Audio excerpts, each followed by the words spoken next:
Ayan. Muli, nagbabalik po yung lingkod guys. Ayan, isang mapagpalang araw gabi sa ating lahat. Ayan na.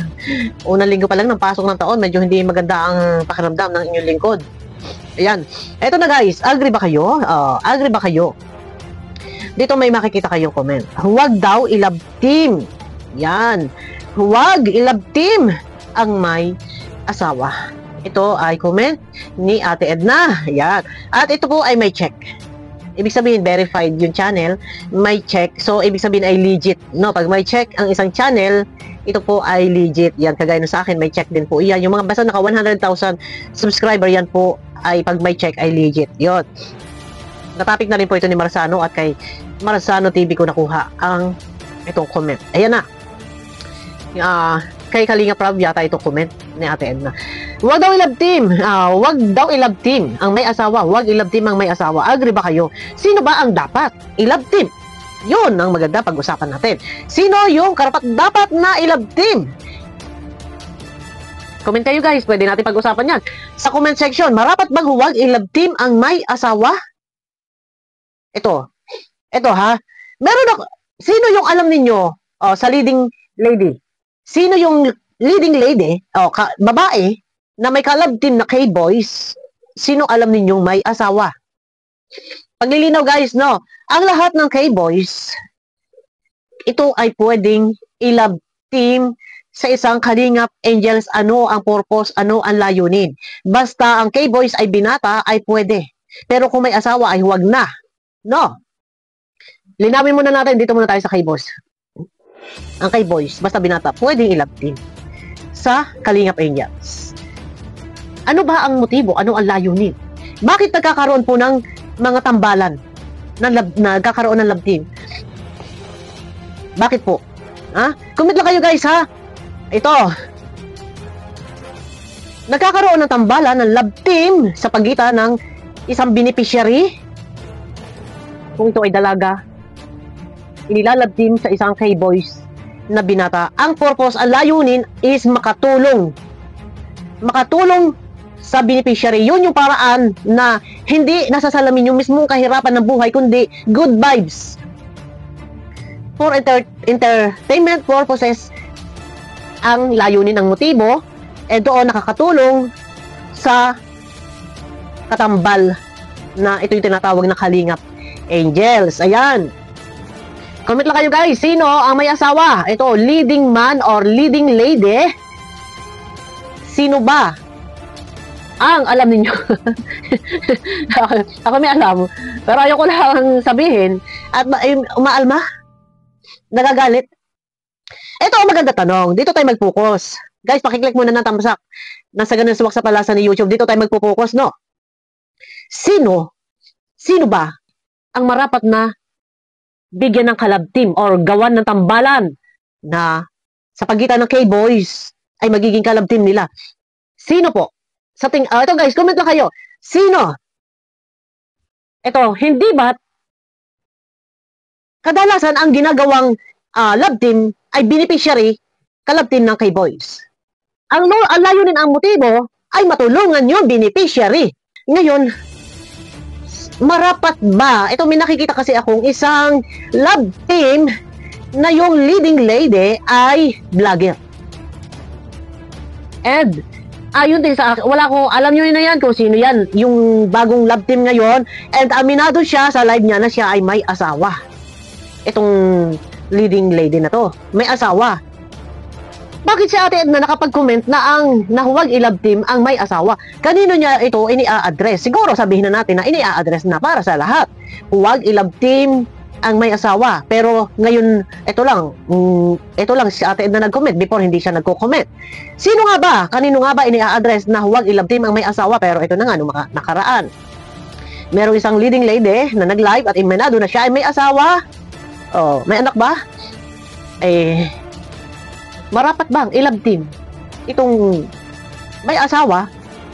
And kung ito pa ay vlogger din, may channel, marapat ba i-love team sa K-boys? Hindi ba ang dapat na bigyan ng love team ay ang Kalingap Angels Batch 1 and Batch 2?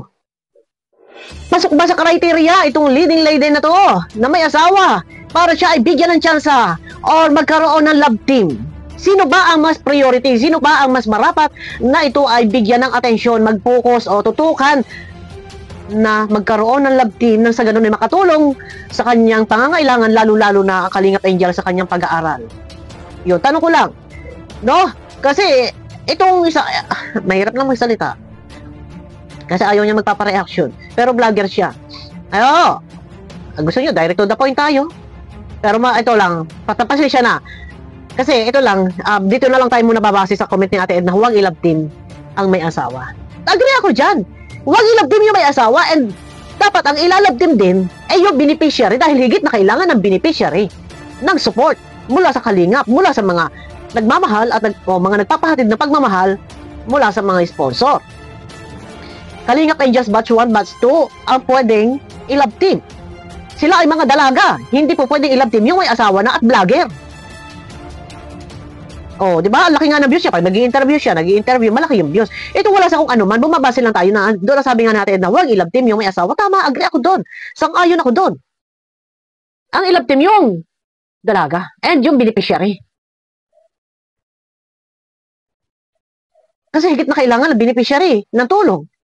Kaya nga sabi ko nga sa inyo, ano ba ang motibo? Paulit-ulit sinasabi ni Kalingap Rab yan na kaya nagkakaroon ng love team para makasupport, makakuha ng suporta mula sa unang-una binibigyan ni Kalingap Rab, kumbaga parang talent fee, and nandiyan din may mga sponsor nagpapaabot ng pagmamahal, yun. Priority din talaga na ang i-love team, bigyan ng tsansa or magkaroon ng love team, priority ang beneficiary, hindi mismo ang vlogger. Pero ito, sa ngalan ng lahat ng mga K-boys na nagiging kapartner ng bawat love team, kung mga binata naman, kahit sino sa kanila, basta sila binata, pwede naman din sigurong i-love team kahit kanino sa mga angels. No, pero wag na lang sanang i-love team doon sa may mga asawa at saka vlogger. Kasi kung ito ay tuksuhan tapos parang for content, kunwari mag-love teaman for content, parang lulukuhin lang natin yung views, parang ganoon ang mangyayari. Kasi nga, alam natin hindi sila magkakatuluyan dahil may asawa at may anak. Pero kung hiwalay man, pero sagradong kasal, wala pa rin. Hindi pa rin pwede yun kung sagrado ang kasal nila. Yun lang sa akin, no? Ako, sangayon ako sa sinabi natin na huwag i-love team ang may asawa. Ang i-love team, yung dalaga. And ang i-love team, priority, Kalingap Angels. Oh, di ba? Pero kung vlogger ka at may asawa ka pa, leading lady, ay hindi ako sang-ayon dyan. Mag-focus ka na lang sa pagbablog mo, sa pag-interview mo, sa mga Kalingap Angels, sa mga andyan. Yun na lang, trabahuhin mo. Yun na lang. Dapat nga tutukan talaga. Hindi ako sang-ayon. Ito, aalmahan ko talaga. Hindi ako sang-ayon na ang ilalab team ay yung may asawa. Ang dapat bigyan ng kalab team, yung mga dalaga and yung mga Kalingap Angels. Hindi yung mismo vlogger na nandiyan sa daet. Yung leading lady. No? Ay, alam nyo na yan. Siguro nagigess na ninyo yan kung sino yan. Nahirap lang po na magbigkas ng salita. Wala tayong direct assault dito. Alalay lang tayo. Pero, ang highlight nga natin dito is bumasa tayo doon sa comment ni Ate Edna. Sinasabi natin na huwag i-love team yung may asawa. Totoo! Huwag i-love team yung may asawa. Ang i-love team yung mga dalaga and yung beneficiary. Kasi kailangan ng mga beneficiary ng suporta para sa kanila pag-aaral No? At saka yung may asawa, kung ikaw may kasi meron niya isa dyan na merong asawa and vlogger pa. Tapos ilalove team pa, nakalove team. Ano, yun lang yung sa akin, no. Hindi ako magbabanggit ng mga pangalan at merong isang tao dyan nasasaktan. Shout out sa inyo lahat. Shout out kay Dorador. Ayun lang. Wala tayo. Ito, nagbase lang tayo doon sa comment po ni Ate na walang masama sa atin. Tayo lang nagbigay ng opinion ko. Ito yung opinion ko lang. Priority, i-love team. Yung beneficiary, syempre mga dalaga yan, mga beneficiary, yung mga Kalingap Angels. Hindi man ako si Kalingap Rab ng mga may asawa. Alam nyo naman yan, guys. Kanino pa ba natin ini-address yun? Alam nyo naman na puro dalaga naman kasi yung mga Kalingap Angels. Meron niyang isa nga dyan. Na vlogger din siya para interview. Ayun, hindi na nga tayo magbibigkas. Kung gusto nyo, pasundan natin to. Bigkasin pa natin pangalan. Sabihin nyo lang. Para maiwas, para hindi tayo maka-offend at wala problema, ano na lang natin yung pangalan. Wag na mention. Pero nagbase nga lang tayo dito sa ano ni Ate Edna. Ayun na, para sa akin.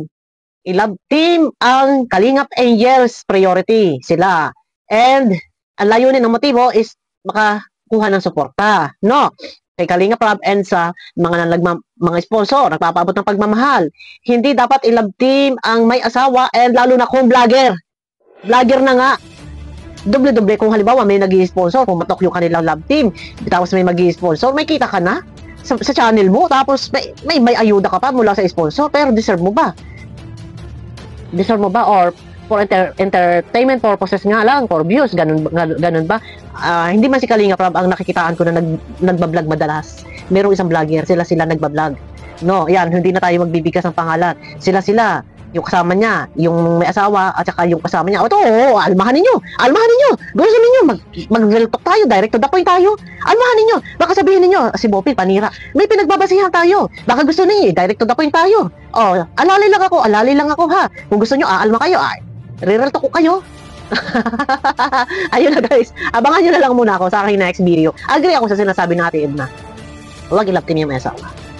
Dapat ang bigyan ng chance yung batch 1, batch 2, hindi yung vlogger na may asawa pa, bibigyan ng kalab team. Ay, bali yun, hindi ako sang-ayon dun.